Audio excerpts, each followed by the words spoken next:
Welcome back. You're still watching Your Story on the SABC News Channel. Now, an international concert that will celebrate the life and times of world icon former President Nelson Mandela will be held in South Africa at the end of the year.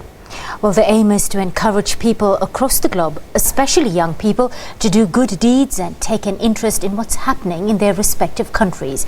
The concert, billed Mandela 100 Global Citizen Festival, generated huge interest after the announcement was made in Johannesburg.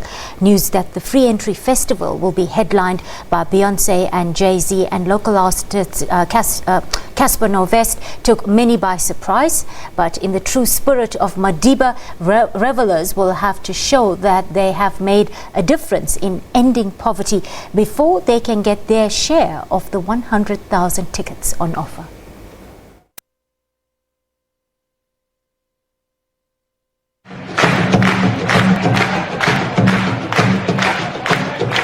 A global icon whose legacy continues to rule the world years after his death. A lecture to commemorate what would have been his 100th birthday will be delivered by America's first black president, Barack Obama. But a UN initiative to end extreme poverty by 2030, the Global Citizen Project, will take the centenary to the world stage with the first Global Citizen Festival on South African soil. The festival, that was first held in New York in 2012, was held simultaneously in India in 2016 and in Germany in 2017. India taught us how to love. And I think South Africa taught us how to overcome. And again, we need South Africa to teach us how to overcome poverty. And so this is a huge opportunity for the millions of people in our country to not only come to a concert, but to actively participate again in lifting some of the world's most vulnerable out of a situation and giving them basic human rights. We can't turn on our television or read a newspaper without hearing heart-rending stories about migrants journeying across the Mediterranean or struggling to escape in conflict. At the same time, we can hear the sound of doors slamming shut, populist politicians jumping on the bandwagon and exploiting the human misery.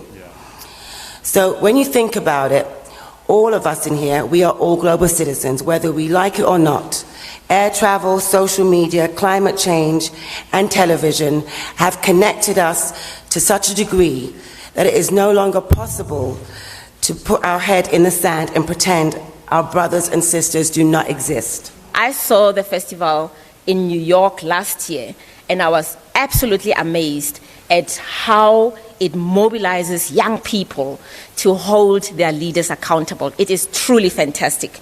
And the most awaited news will be Beyonce and Jay Z. Other artists include Pharrell Williams, Ed Sheeran, Femi Kuti and South Africa's Shoma Josie and Casper Novest.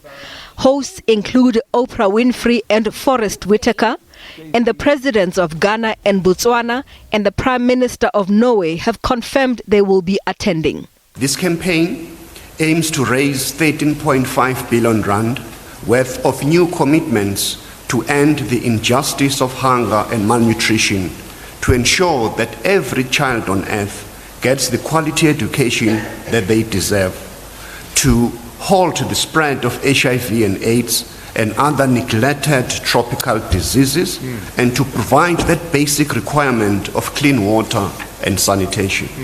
Although the concert is free, tickets will be earned by activists who will take action to end extreme poverty by holding leaders accountable.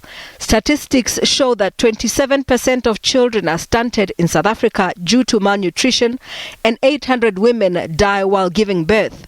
The UK has already pledged $2 billion for the Global Partnership for Education.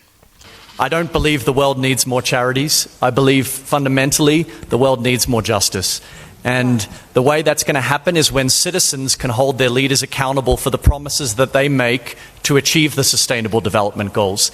So at its core, Global Citizen is about encouraging advocates and activists to hold their leaders accountable on specific promises. And if a world leader fails to follow through on those commitments, then Global Citizen works to actually hold those leaders accountable. Part of South Africa's challenges come with economic and security migrants and refugees, and people from neighboring countries can also take action to hold their leaders accountable. This concert is not just for South Africa. This is Pan-African. We're working with President Paul Kagame of Rwanda on an initiative to engage the African Union, and we're also working with Canal Plus to have this broadcast all across the continent.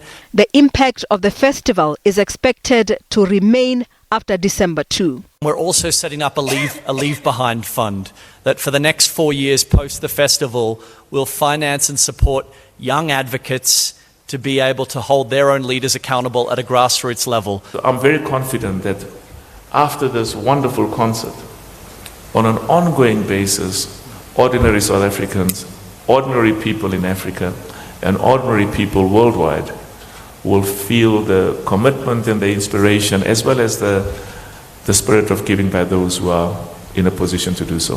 While the scramble for the 100,000 festival tickets continues, the highlight of the Mandela Centenary will be a Nelson Mandela Peace Summit to coincide with this year's UN General Assembly in New York in September. The summit will be dedicated to promoting conflict resolution, race relations, human rights, reconciliation and gender equality. Ntakwana Ngatani, SABC News, Johannesburg.